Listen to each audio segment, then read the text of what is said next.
The Shakahola Massacre.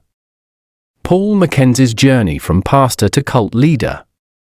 Meet Paul Mackenzie, a former taxi driver turned pastor who became one of Kenya's most feared cult leaders. Born in 1973 in a rural Kenyan village, Mackenzie seemed ordinary at first.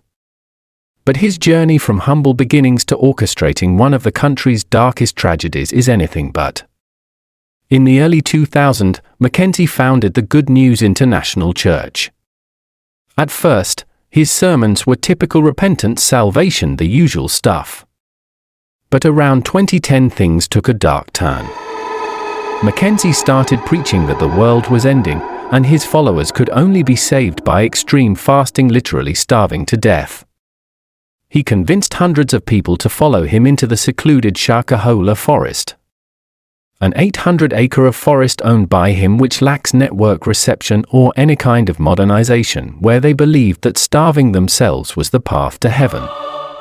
Mackenzie's control over his followers was so intense, they abandoned everything, possessions, families, even their lives, to obey him.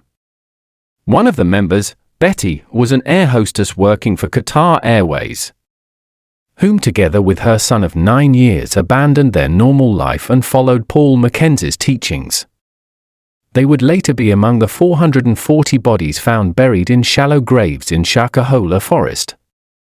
But in April 2023, the horror of what was happening finally came to light. Authorities raided the forest and discovered over 440 bodies in shallow graves, victims of Mackenzie's deadly teachings.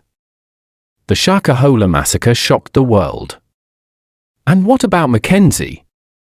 When police arrested him, he was calm, almost indifferent.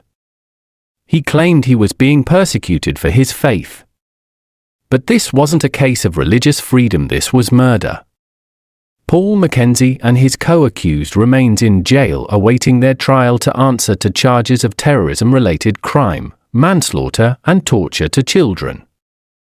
Paul Mackenzie's story, from small-town pastor to cult leader responsible for one of the deadliest tragedies in Kenya, serves as a chilling reminder: question everything, especially if someone tells you that starving is your ticket to heaven. Thanks for watching, and if you found this story as shocking as I did, make sure to like, subscribe, and share.